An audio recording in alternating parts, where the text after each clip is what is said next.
20% of our revenues coming from the wind energy business, and we expect that with our growth plans to take it up to 40%. As a company, we are very, very passionate about clean energy.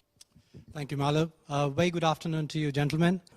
We as a company understand that the exploitation and the value from this technology will come through a long-term investment. So we intend to invest in the next few years further in a dedicated facility that will exploit the technology for the emerging markets such as India and China. With that, I hand over to my colleague to give you some of the numbers. Thank you. Good afternoon, gentlemen. So what we think this business, which we can do, is probably a valuation model in which we can look at a forward multiple, the 2011 multiple of 8 times EBITDA, which makes it to 192 million pounds equity valuation. So this basically ends up with an enterprise valuation of 296 million, taking into consideration the pension liabilities and also the debts in the books. And we give this valuation considering the fact the net current asset will remain at 23 million pounds. Our thinking of financing this business is to put almost 200 million of our own cash into the business, and another 100 million will be raised to overseas long-term debts from the UK market. Even after taking these debts, our debt-equity ratio will be less than 1. The business will require other capex of 110 million. On this 110 million, we have the option to go to the secondary domestic equity market to raise this, and that is our preferred route of raising. How did you get to your 8 times EBITDA, and what are you comparing that against? Because that seems very, very low. You're actually paying me 1 time sales, virtually, for the whole company, which is, for this kind of technology, is far too low. So I'd just like to understand your thinking behind these very low figures. The new technology is just introduced, and it is only contributing to 5% of total revenues. There is a little bit of risk element, how well it will be accepted. This just doesn't work in terms of the valuations. So you haven't said how you're getting to 8 times EBITDA. You haven't compared it with any markets. This is a new technology. 8 times EBITDA for this kind of technology doesn't work. No, 8 times EBITDA forward multiple. This is a company where we've invested heavily over the last 4 to 5 years. We've invested in the technology of which you're now starting to see the revenues come through. So you're just going to take this technology and move it globally through your own system, and this company will become an even smaller part of the business. So I think you want it on the cheap, and you're really just using the technology to gain your foothold in your markets. Do you have a contract for him? We certainly intend to. That is something that we believe will be essential, in fact, and that is something that we would like to do in mutual consultation with Jim and, of course, with you. What are you doing about IFRS? Government has just made one of the most important announcements in the country for companies like you to transition, and your balance sheets and your cash flows and your budgets are going to change significantly. We are very confident of our business. I would say companies like you need to be very, very aware of how your balance sheets are going to look like over the next few months, forget years. You haven't made an overseas acquisition, but have you thought about post-merger integration issues? We will continue with your R&D center in UK. We will also have our R&D center in India to serve the developed markets in US and Europe. We will use your manufacturing facility. Would you actually put a number to that, the amount of money that you would invest in ongoing R&D, and can you give any assurances about the staff in the company? We've got 600 employees. Keep these people happy, and that's the reason, our reason we said is we didn't want any restructuring of pension funds. We want them to feel business as usual. Before the chairman gives his feedback on that, I thought we just ought to inform you that a third buyer has manifested himself during the day and has asked to participate in this process.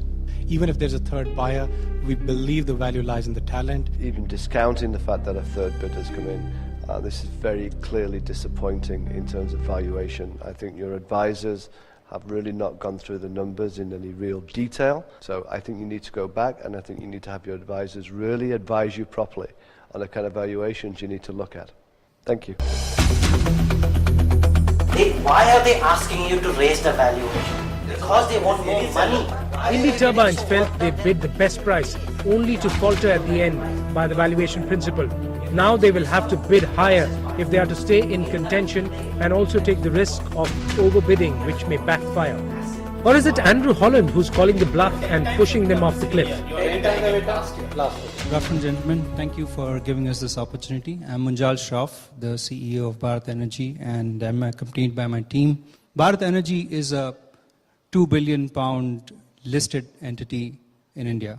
We basically are the market leaders in the turbine technology. We currently rule 65% of that market. It's been interesting talking to Jim, interacting with him, and see how he has nurtured the company through tough times. Interesting to see how you managed to focus on R&D and really come out with some interesting technology. In fact, one of the thoughts that we have on this is how we can relocate all our research and development in UK. I know, John, you have a decent side budget there, but I want to really push it up, Jim. I want to look at doubling the R&D budget. Some of the most power-hungry cities today are along the coastlines, and we can leverage that aspect of it by developing the technology together. So the deal itself.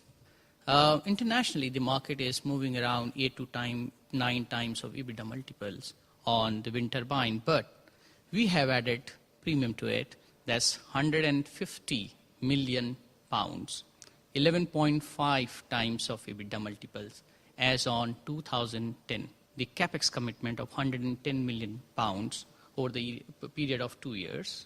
We are going to put the money in terms of equity of the 80 million pounds which you have in as a interest-free loan.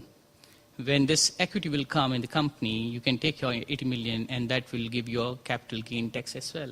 For the management, we are proposing 5% ESOPs. Besides that, it's not enough. To the parent company, we are going to give 10% warrant as of the price of now, and the share price will be determined whatever we are deciding now. So 2 years down the line, anytime you can execute your option and take the 10% off the equity of the company. You're saying that the £150 million is an enterprise value. Yes. Of the 150, 80 million will be used to repay the intercompany loan. We will receive 70 million for the shares. You know, you talked at the beginning about you see this as a marriage. Well, really, you haven't even walked me down the aisle with these numbers. Really, if I strip out your enterprise value, you're paying me £75 million for my technology.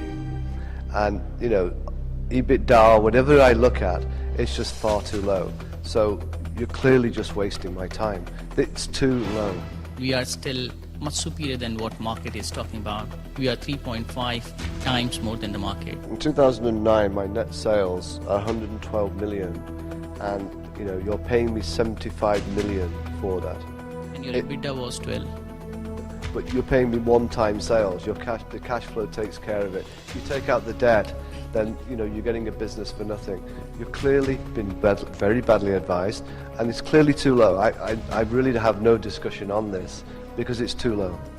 We received today a third unsolicited bid for the company. Those bids are higher than your bid. I don't think, unless the board agrees, I don't think we should continue the discussion, do you? No, okay. Because you clearly don't understand what we're trying to sell here.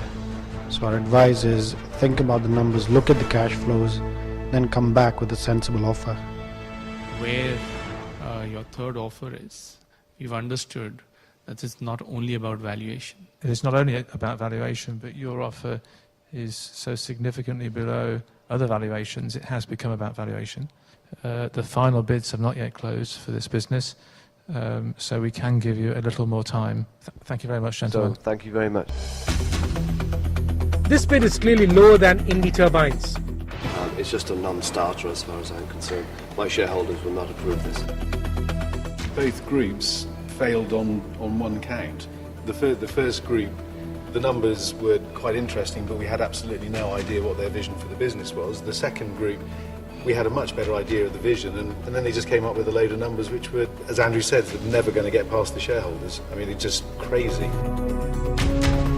So they talked about marriage, but we're not even engaged. It was a very good introduction, very good logic, and then it was as though the pricing was completely disconnected. I feel very insulted because this is a business that we've built, we're very passionate about, and the price is just completely incorrect. Will it be the end of the road for Bharat Energy as John and Sanjay make their way out to make a formal announcement? As I said earlier, seriously need to look at the numbers again, cash flow forecasts, and if it's not a seriously significantly higher number than what you have quoted, then I think it's the end of the road for you. Can I just raise one point? What we're looking at is a valuation based on originally on the 2010 earnings. I mean, given the risks that currently exist, on the basis that only 5% of current revenues are based on the new technology, there's a competitor in the market that we have really no clarity on at the moment. I'm just not sure how our client is going to get comfortable with the key growth markets are Asia at this point of time, and where you currently have no sales presence. There's a big risk in terms of whether this company can actually achieve those numbers. Well, we're saying that Brit Power believes in those numbers. Management was very clear on you as a company, but the board were not going to accept your offer on the financial terms at this stage. So, but from what we hear from you is you're prepared to engage with us and take the risk with us and stay vested for a longer period of time in the company. We are.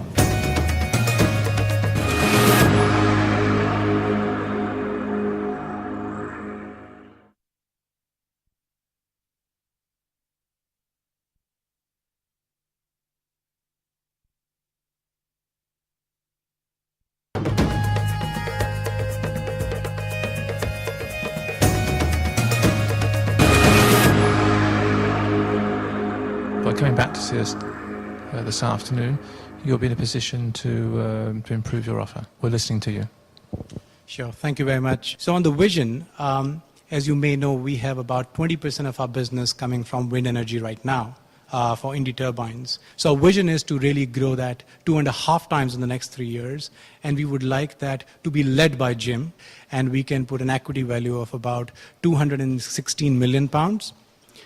216, and the enterprise value will go to about 320 million. We are open as a second option to have an equity participation from your side. Could your advisor maybe kind of put some numbers around what you're talking about in terms of equity participation? You mean in terms of the percentages? The equity participation, I believe, comes beyond the 320 enterprise, and the structure can be in terms of a 2-year option or warrants that Brightech can subscribe to. And also, how are you going to finance this?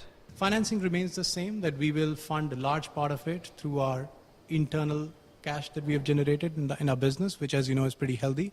And the rest of it will be raised through the UK market, mostly through long-term debt. I think we thank you for coming back and thank you for improving the offer, which has actually moved towards the sort of position that we were looking for. I agree with John. I think you've come quite a long way. Please think about the valuations as we've tried to outline before, but this is a good start. Thank you very much, gentlemen. Thanks a lot. £320 million. Wow! That was quite a leap forward. This may ruin the deal for ND Turbines. Have they overbid? The maximum offer which we can give you will be £200 million. However, we will be having 51% of share, 49% share will goes to you, wherein we are selling a put option to you. You can sell back those shares in 2012, and the overall 49% will become 166.6. I think the offer clearly is more interesting than last time. We would ask you now to give us some time to evaluate this alternative offer. Thank you very much. Thank you. 120 million less than ND Turbines. Still lower. But what is the board looking for? Higher price or a sound business plan? So the entire deliberation has happened. The board has considered the offers made by the two parties. And now let's ask them what has been the thought process. You're very close to arriving at a decision. What has been the thought process? What have you all deliberated? We had an unattractive offer from Barrett Energy. We told them it was unattractive, and we asked them to actually rethink both the amount and the structure.